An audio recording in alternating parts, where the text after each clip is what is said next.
will observe when my hand goes down, the mass goes down. When my hand goes up, the mass goes up. Now I'm going to do the same, but at high frequency. And you don't see it very well, but I can tell you I feel it. At high frequency, when my hand goes down, the mass goes up. And when my hand goes up, the mass goes down. So something has happened when I have changed the frequency. Let me go back to my presentation. Something has happened, and what has happened happens also in optics. We've seen that this small silver particle, when I get the plasmon resonance, there is a lot of scattered light, so there is a lot of amplitude, but there is also a phase effect. So if, like for the spring at low frequency, when the hand goes down, the spring goes down, the mass goes down. When the hand goes up, the mass goes up. If we work on the other side of the resonance at high frequency, when the hand goes down, the mass goes up. And the same is true for light. So there is this phase change as you go through the resonance.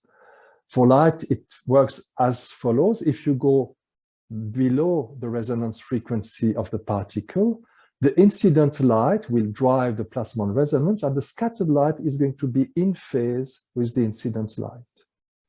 If you go at high frequency, above the resonance frequency, so say, for example, you take a blue laser, then the scattered light is out of phase with the incident light. So we have now, with these small plasmonic nanoparticles, something that allows us to modify the phase of scattered light. Now, is that useful? Well, actually, I would pretend it's very useful. And as you do a lot of microscopy, I hope you're easy to convince about that, because pretty much any optical component works with the phase. If you look at a grating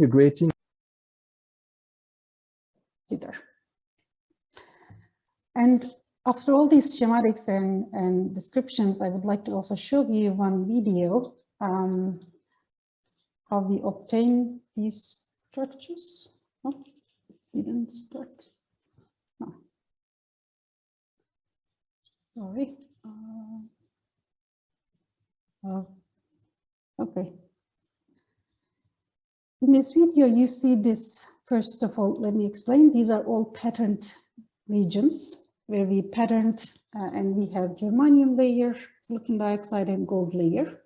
And then later on, this shows the last step where we actually etch the germanium layer. Because it's a wet etch, actually it might blur a little bit at some time, but let's see.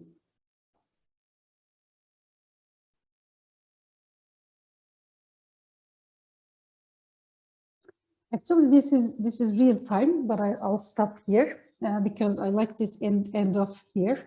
Actually, if you wait a little bit more, a couple of seconds more, they will all roll themselves. But I wanted to here show you that, see how this is like, this is expand to the strain and getting ready to roll. Maybe I'll show you here a little bit once more. It's really nice. It loses the focus at some point because it's in the liquid, but you can see that they are all rolling, and this is how it works in the reality. And you can of course see more videos and such in this webpage. So what we have done is actually we were looking, and then what kind of combinations would be work the best, and what should be looking for. And this is a calculation to, if you use different thicknesses and different thicknesses of gold and silicon dioxide,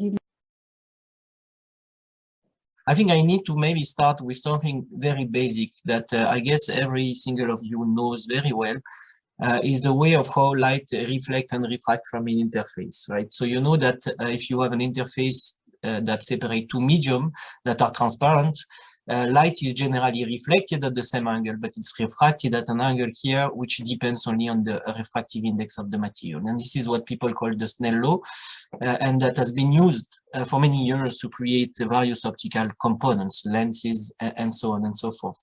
You have these beautiful effects that can be explained by the simple Snell law.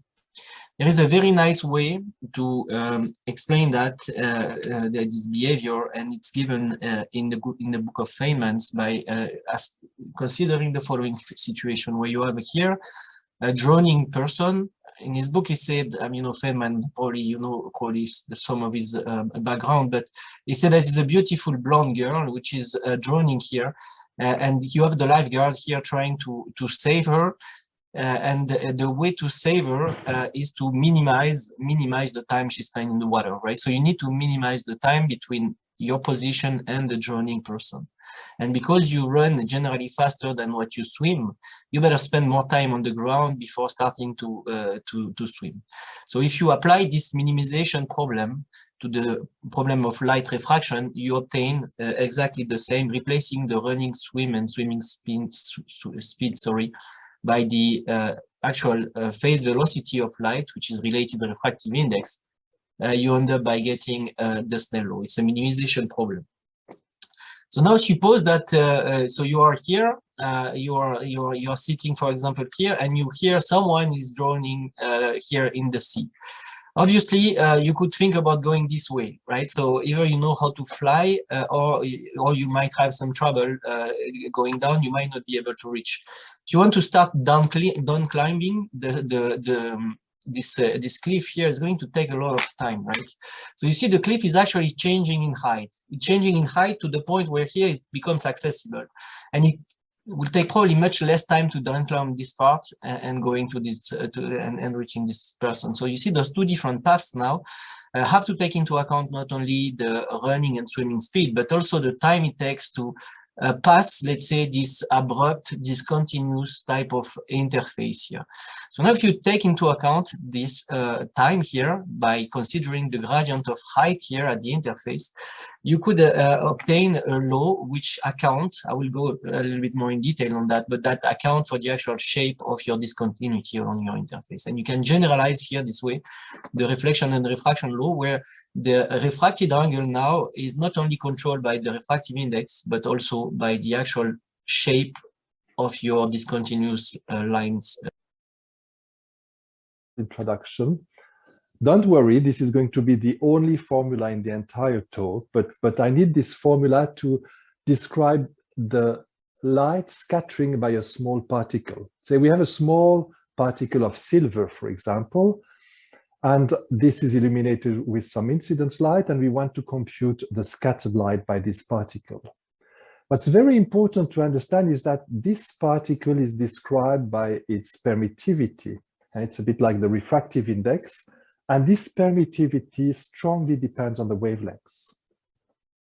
I mean, that's true for any material. Obviously, you have a nice window. I hope you have a nice window where you can look out instead of looking at the slides. And this window is made out of glass, which is perfectly transparent for visible light. But if you were to look at this window in the infrared, it would be completely opaque. So the permittivity, the optical properties depend on the wavelengths very much. And for the scattered light, it's described by this formula that has two terms. The first term here depends on the radius of the particle. The larger the particle, the more light it will scatter. But it's also inversely proportional to the wavelengths, which means that it will also scatter a lot of light for very small wavelengths. And this actually is the origin of the blue sky that I hope we can enjoy today. At least here in Lausanne, it's quite sunny. If you don't look at the sun, but look at the sky, you see the scattered light. And the shortest wavelengths our eye can perceive corresponds to blue, and this is why the sky is blue. In plasmonic, we actually work with the second term in this equation, which only depends on the material. And you see here in the denominator, the permittivity plus 2. Right, close to the cutoff of this mode, then you will get also an effective epsilon medium because that mode actually has an index 0, and that is so-called structural dispersion. And this has been shown using such kind of a rectangular plasmonic waveguide, which requires, again, quite many fabrication steps, and then you can get after many challenges, you can get one such structure. And then it's been shown that it actually really works as an ENZ medium.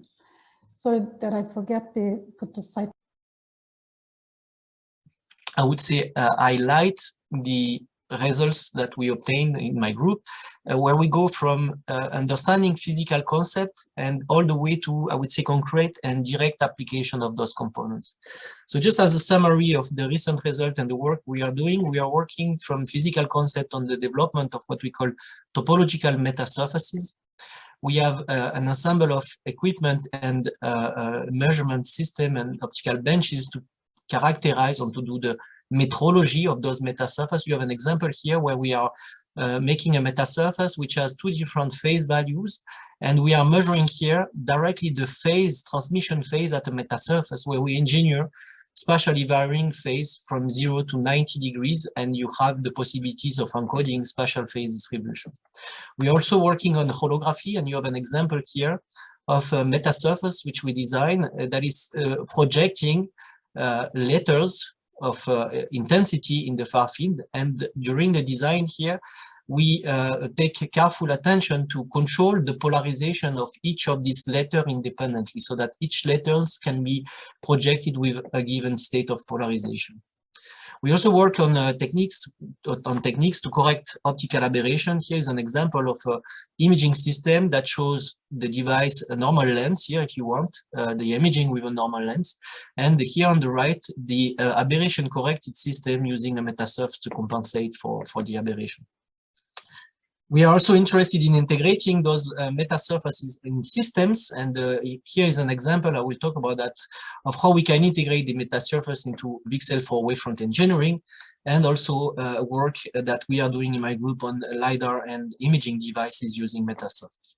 So obviously I won't have time to go in detail in each of those different topics. I just select 3 of those, and I will start from the laser wavefront engineering. So what we did, as I mentioned, so we use